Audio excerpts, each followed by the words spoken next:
धैर्यतापूर्वक सुनिदिनु भयो भने यहाँले हल्ला गर्नु भएन भने सुनिन्छ आपसमै भयो भने कम सुनिएन सभापतिज्यूलाई अनुरोध गर्दै भएको सभापतिज्यूलाई हस्तान्तरण।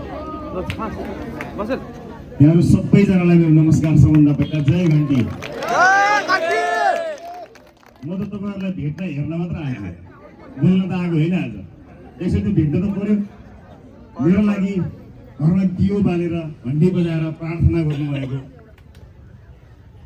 मेरो लागि आँसु बगाउनु भएको दाजुभाइ दिदीबहिनी बाआमाहरूलाई हेर्न र भेट्न अनि फेरि आशीर्वाद लिन मात्र म आएको छु। चुनावी भाषण होइन, चुनावी सभा होइन। यो आज हाम्रो एउटा सम्पर्क कार्यालयको उद्घाटन कार्यक्रम मात्रै हो। त्यस कारणले आज धेरै भाषणहरू हुँदैन। हुन त अब भाषण गर्नुपर्ने चिज पो के छ र? अब भाषण गर्नुपर्ने चिज छैन। यस ठ्याक्कै राइट ठाउँमा आइपुगेको छ।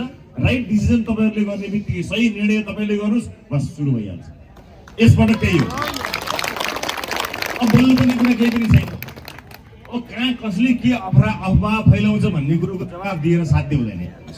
अफवाह त फैलाइरहन्छन्। त्यही भएर भगवान्ले दुईटा कान दियो, सुन्न मात्र एउटा पहल पार्दा भइहाल्थ्यो नि। किन दुईटा दियो भने एकातिरबाट सुन्ने अर्कोबाट नचाहिने उडाइदिने।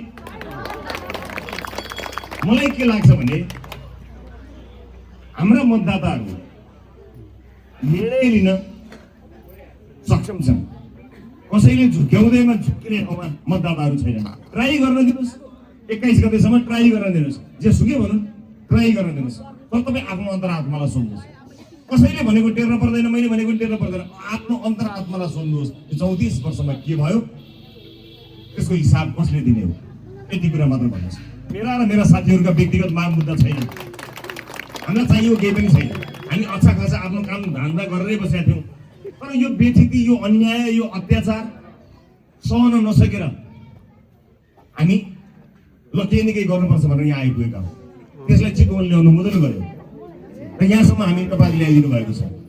यो रासोपा रूपी बिरुवा, यो घन्टी रूपी बिरुवालाई रोपेकै चितवनले हो। यसलाई जोगाउँछ भने चितवनले, मैले किन चिन्ता गर्ने? यो तपाईँको सन्तान हो। यसलाई यहाँले जोगाउनु हुनेछ। साधारण रूपमा म आज के भन्छु भने तपाईँहरूलाई विधिको शासन हुन्छ, कानुनी राज्य हुन्छ। कोही चिन्न पर्दैन, कसैको अगाडि हात जोड्न पर्दैन।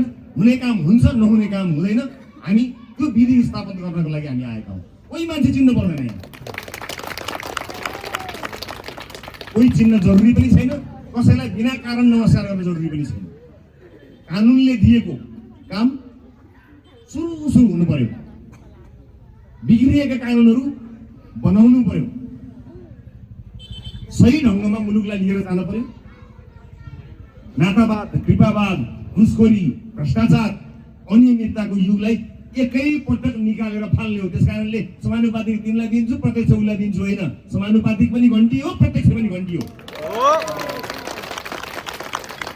होइन। अलिकति भ्रष्टाचार चाहिँ राखौँ भन्नुहुन्छ भने हाल्नुहोस् दुईतिर।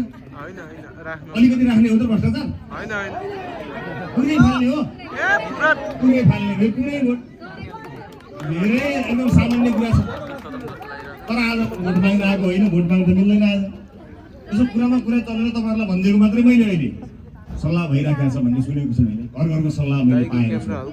तपाईँलाई यति मात्र आज लामो कुरा केही पनि गर्दिनँ। म यति मात्र भन्न आएको छु कि मुलुकलाई सधैँभरि निराशामा, सधैँभरि अन्यलमा, सधैँभरि विकृतिमा राख्न सकिँदैन।